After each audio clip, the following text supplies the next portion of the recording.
दोस्तों 2024 का आज का जमाना ऐसा जमाना है जिसमें पढ़ाई लिखाई में भले ही आप कच्चे रहे हो, लेकिन धंधे में अगर आप पक्के हो गए तो आप भी आने वाले समय में मिलियनर हो सकते हैं। अब चाहे वो धंधा कोई भी हो, उसे अगर right direction and great strategy से किया जाए तो उसमें आपके सक्सेसफुल होने के चांसेस ज्यादा बढ़ जाते हैं। और इसी सिलसिले में मैं रजत आज बात करने जा रहा हूँ पानीपुरी या ऐसे कहे कि गोलगप्पे के धंधे के बारे में। अब पानीपुरी के धंधे का नाम सुनते ही आपके दिमाग में आ रहा होगा एक ठेला जिसमें पूरी एक बॉक्स में रखी हो और एक बर्तन जिसमें पानी भरा हो। बेशक आपका सोचना सही है, क्योंकि अधिकतर हमने पानी पूरी वाले के बिजनेस के बारे में इतना ही एक्सपीरियंस किया है। लेकिन मेरा मानना यह है कि जरूरी नहीं कि पानी पूरी के बिजनेस के लिए केवल एक ठेला ही डाले, इसे करने के और भी कई तरीके हैं जो आज हम अपने धंधा मैटर्स पर बात करने वाले हैं। तो गोलगप्पे के इस धंधे पर बात करने से पहले हम इसे आज 5 पॉइंट्स में कवर करेंगे कि ये धंधा क्यों करे, कैसे करे, कहाँ करे, कब करे एंड इसकी फ्यूचर अपॉर्चुनिटी क्या रहेगी। तो पहले पॉइंट पर बात करूँ कि ये धंधा क्यों करे, तो मुझे तो नहीं लगता कि पानीपुरी का धंधा हर किसी का पैशन हो सकता है, लेकिन हाँ, आपको इस धंधे के बारे में ये खासियत बता सकता हूँ कि इस धंधे में कस्टमर आपके पास चल के आते हैं और उन कस्टमर्स में कुछ हसीनाएं भी होती है। खैर छोड़िए इस बात को, लेकिन हाँ, इसके low budget starting and great margin की वजह से आप इसे शुरू करने का मुख्य कारण मान सकते हैं। अब बात आई गई है मार्जिन की, तो इस व्यापार को अगर आप किसी भी तरीके से करते हैं तो आप गिरी से गिरी हालत में भी 20 से 25% तक का मुनाफा अर्जित कर सकते हैं और ये किसी भी बिजनेस में बहुत बड़ा मार्जिन होता है। तो इस प्रकार मार्जिनल अपॉर्चुनिटी को देखने के बाद अब जब हमारा मन बन ही चुका है इस धंधे को करने का, तो अब अगला पॉइंट हमारा यही आता है कि इसे करें कैसे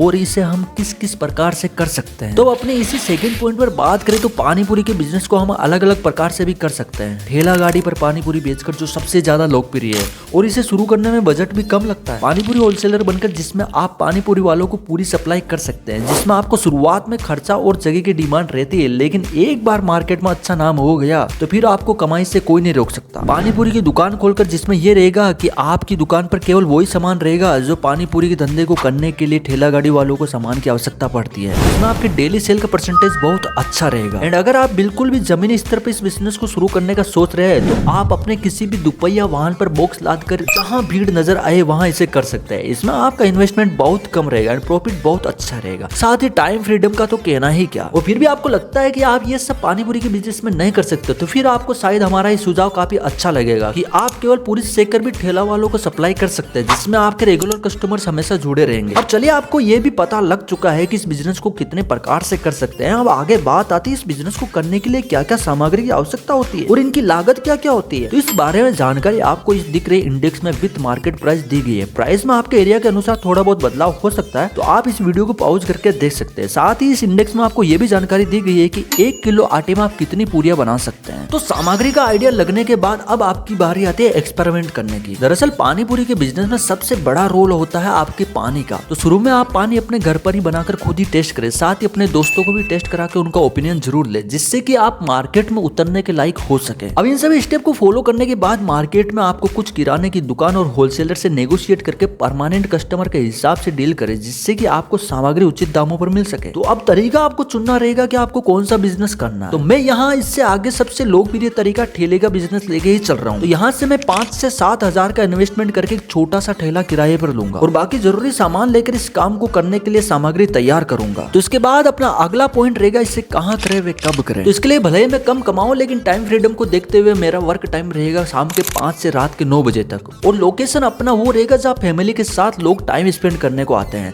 जैसे कि किसी मॉल के पास या पार्क के पास या फिर किसी चौपाटी के पास। इस लोकेशन में बच्चों के साथ पेरेंट्स भी होते हैं। तो साथ ही आगे मुझे इसके बारे में कहना है क्या कि पानीपुरी को लोग कितने चाव से खाते हैं इस समय में। तो इस ड्यूरेशन में अपना कहाँ और कब का सवाल भी क्लियर हो जाता है। तो अब अपन बात करें अपॉर्चुनिटी की, तो मेरे दोस्त इस काम की जितनी अपॉर्चुनिटी शायद ही मुझे किसी और काम में नजर आती है। अगर आप ज्यादा पढ़े लिखे नहीं है तो उल्टा आजकल तो पढ़े लिखे लोग भी इस काम को चाव से करते हैं, बिकॉज अब भारत देश में लोगों की सोच बदल रही है, क्योंकि पैसा आना जरूरी है एंड साथ ही टाइम फ्रीडम भी, जो कि इस काम में सबसे ज्यादा है। तो आज के इस वीडियो में बस इतना ही। इस वीडियो के सेकंड पार्ट में अपन बात करने वाले हैं कि क्या हमें अपने पानीपुरी के बिजनेस के लिए मशीन का उपयोग करना चाहिए, अगर हाँ तो क्यों, अगर नहीं तो क्यों। तो इस बारे में हम डिटेल में उस वीडियो में बात करने वाले हैं। उम्मीद करता हूँ आपको ये जानकारी अच्छी लगी। तो आप अपने धंधा मैटर चैनल के साथ जुड़ सकते हैं चैनल को सब्सक्राइब करके, क्योंकि धंधे की बात जरूरी बात।